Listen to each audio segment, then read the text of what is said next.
अस्सलाम वालेकुम वीवर। आज देख रहे होंगे भाई, तुम देख रहे होंगे तुम्हारा हालात ऐसा कैसा हो गया, किसी के साथ लड़ाई हो गया। नहीं भाई नहीं, लड़ाई नहीं हुआ, क्योंकि हमने इसके साथ लड़ाई किया। ये हमारे हाथ में कतर है तो आज इसका कतराई किया हमने, क्योंकि हम आज के दिन से बाद यका बिजी रहते हैं। सुबह उठ के एक कप चाय पी के काम पे शुरू हो गया। अभी तकरीबन 4 बज गए हैं।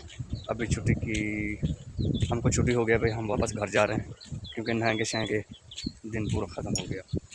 हर दिन हमारा ऐसा होगा, दिन ब दिन ख़त्म हो जाएगा। सुबह उठेंगे शाम हो जाएगा, तो क्योंकि इसका काम ऐसा आ गया तो हमारा हालात देखो ना, बाल शाल कैसे हैं, जो कपड़े शपड़े पसीना शसीना छूटा हुआ है हमारा भाई साहब।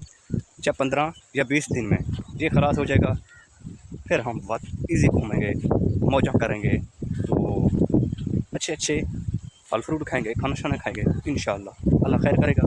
तो हमने सोचा था छोटी छोटी व्लॉग बनाएं, ज़्यादा ना बनाए भाई साहब, क्योंकि इतना टाइम नहीं है हमारे पास। शुक्रिया, लव यू, ठीक है।